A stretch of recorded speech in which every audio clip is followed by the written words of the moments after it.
Assalamualaikum warahmatullahi wabarakatuh.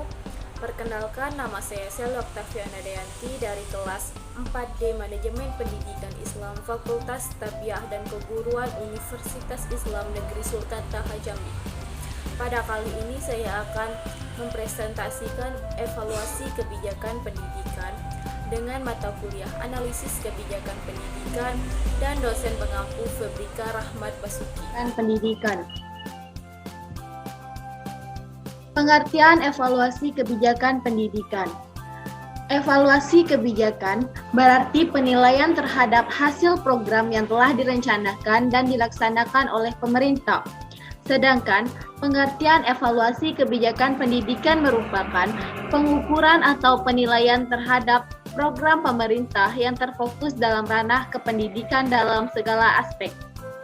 Tujuan evaluasi kebijakan pendidikan terbagi menjadi 6, yaitu yang pertama menentukan tingkat kinerja suatu kebijakan, yang kedua mengukur tingkat efisiensi suatu kebijakan, yang ketiga mengukur tingkat keluaran atau outcome suatu kebijakan, yang keempat mengukur dampak suatu kebijakan, yang kelima untuk mengetahui apabila penyimpangan, dan yang terakhir keenam sebagai bahan masukan atau input untuk kebijakan yang akan datang. Macam-macam evaluasi kebijakan pendidikan. Evaluasi kebijakan pendidikan dapat digolongkan sesuai dengan berbagai macam sudut tinjau. 1.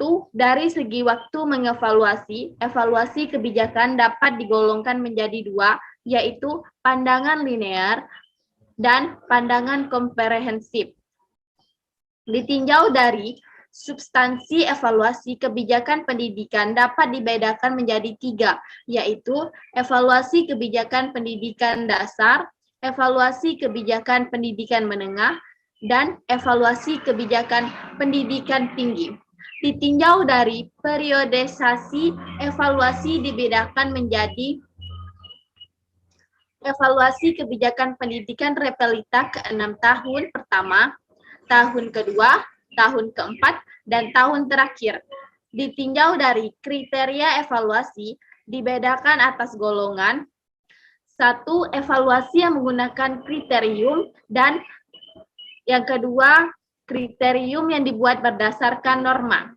Ditinjau dari sasarannya, evaluasi kebijakan dapat dibedakan menjadi 2 macam, yaitu evaluasi proses dan evaluasi dampak. Ditinjau dari kontinuitasnya, evaluasi kebijakan pendidikan dapat dibedakan menjadi 2, yaitu evaluasi formatif dan evaluasi sumatif. Karakteristik kebijakan pendidikan terbagi menjadi 4, yaitu 1. Tidak bebas nilai. Yang dimaksud dengan tidak bebas nilai adalah bahwa evaluasi suatu kebijakan senantiasa menentukan harga dan nilai suatu kebijakan. Yang kedua, berorientasi pada masalah. Evaluasi kebijakan harusnya diaksentuasikan kepada masalah yang pernah dirumuskan atau diformulasikan.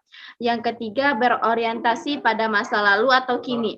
Orientasi kepada masa lalu menunjukkan dengan jelas bahwa yang dievaluasi adalah sesuatu yang telah dilaksanakan. Berorientasi kepada dampak. Ada 2 macam dampak dalam hal ini. Yang pertama, dampak yang diharapkan, dan yang kedua, dampak yang tidak diharapkan. Aktor-aktor kebijakan pendidikan. Siapakah yang termasuk dalam aktor kebijakan pendidikan? Baiklah, di sini saya akan menjelaskannya.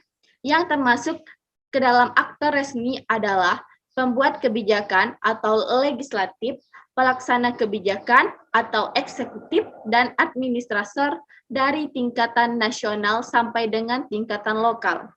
Yang termasuk ke dalam aktor-aktor non-formal, evaluasi kebijakan adalah partai politik, organisasi massa, interest group, kelompok perantara, mitra pelaksana kebijakan, tokoh perorangan, dan media massa. Dalam proses penilaian, tidak jarang antara aktor-aktor formal dan aktor non-formal tersebut bekerja sama atau membentuk suatu forum. Dengan adanya forum, akan didapatkan hasil penilaian yang berasal dari banyak varian pandangan, sehingga didapatkan hasil penilaian yang lebih komprehensif. Problema evaluasi kebijakan pendidikan terbagi menjadi 5, yaitu pertama, bila tujuan kebijakan tersebut tidak jelas. Lazimnya diakibatkan oleh adanya kompromi dan konsensus yang dipaksa pada saat formulasi kebijakan. Yang kedua, cepatnya perkembangan masyarakat yang menjadi sasaran kebijakan tersebut. Itu akan menyulitkan evaluasi kebijakan karena masalah-masalah yang bermaksud dipecahkan oleh kebijakan mungkin sudah berubah dan bahkan berganti dengan masalahnya. Tak jelasnya masalah, sumber masalah, dan gejala masalah yang terjadi karena sudah saling timpang tindih. Yang keempat, terkaitnya antar masalah satu dengan masalah yang lain. Yang kelima, subjektifnya masalah kebijakan. Ini dapat diketahui dari berbedanya menurut persepsi orang satu dengan persepsi orang lain. Alasan-alasan perlunya evaluasi pendidikan terbagi menjadi 8 bagian. 1. Mengetahui apakah hal-hal yang telah dirumuskan dalam formasi kebijakan tersebut dapat dilaksanakan ataukah tidak. Yang kedua, untuk mengetahui apakah rumusan-rumusan kebijakan yang tertulis telah berhasil dilaksanakan ataukah belum. Yang ketiga, mengetahui kelebihan dan kekurangan rumusan kebijakan dalam keterkaitannya dengan faktor kondisional dan situasional di mana kebijakan tersebut dilaksanakan.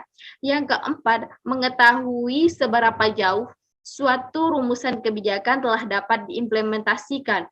Yang kelima, mengetahui keberhasilan dan kekurangan pelaksanaan kebijakan.